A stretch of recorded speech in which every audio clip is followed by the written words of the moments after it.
So hello mga idol, welcome back dito sa ating channel ng Life Goes On version 2, no?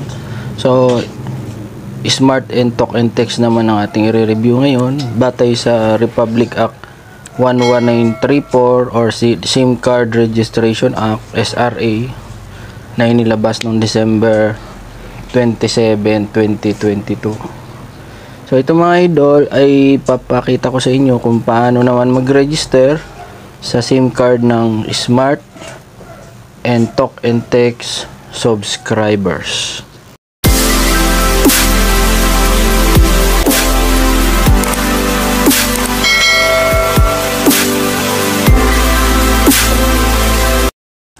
So register your SIM in 3 easy way sa ating Smart or Talk and Text. Punta ka lang sa Smart web URL nila, type mo yung number, SIM number, card, verify. The next step mga idol is to verify the account. Okay? So, magte-text yan ng OTP sa inyo para magbigay ng 6-digit OTP pin na ilalagay mo dyan sa baba.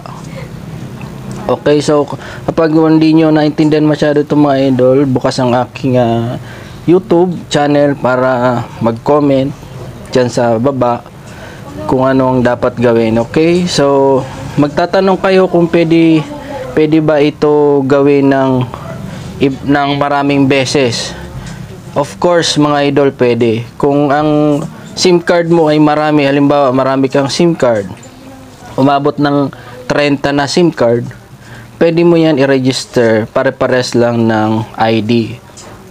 Okay, valid ID verification lang. Okay, then the selfie. Dito mga idol ay pagkatapos mong makapag OTP pin, input the OTP pin, ilagay mo ang iyong name, nationality, surname, middle initial, and then yung birthday. So ito mga idol, pag-scan naman ng ating valid government ID.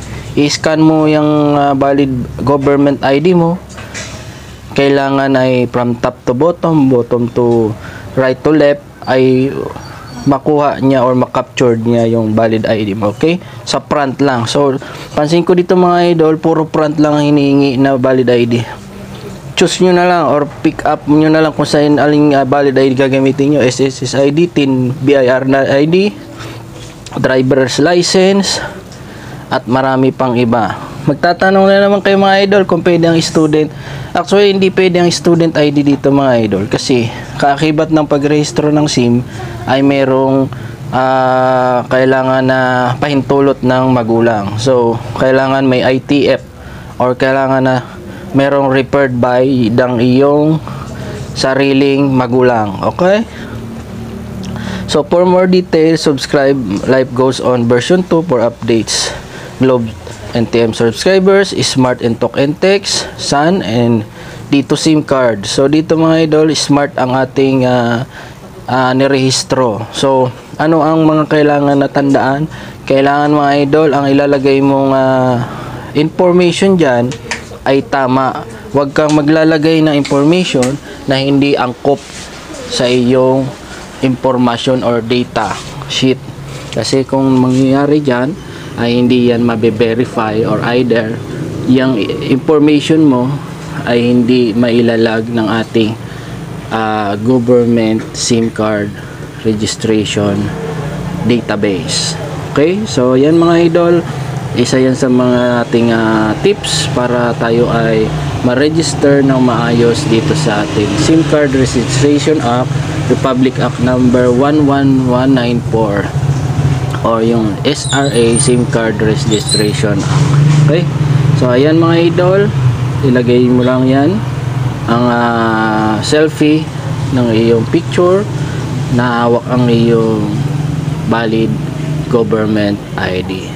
So pag may mga katanungan pa kayo mga idol, nandyan sa atin, bukas ang ating comment section sa lahat ng magtatanong dito sa ating registration card.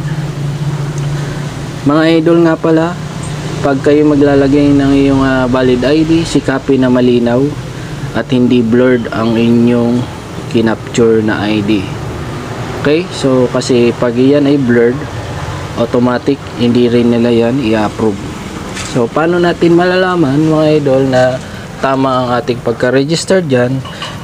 Ay magte-text yan sa iyo ng validation na successfully SIM card registered ka na. Okay, so Smart and Talk and Text subscribers, panoorin nyo itong ating channel para malaman nyo kung paano mag-register. From December 27, 2022, magra-run or tatakbo ng 180 days or 6 months. After nyan, lahat ng mga hindi nakapag-register ay madi-deactivate ang SIM card. So ayan mga idol, paalala lang sa ating mga subscribers ng SIM cards, mas maagang mag-register, mas maganda. Okay, so salamat sa inyong mga panonood. God bless you all. To God be the glory. Ang information na ito ay para sa atin lahat at para sa ating gobyerno.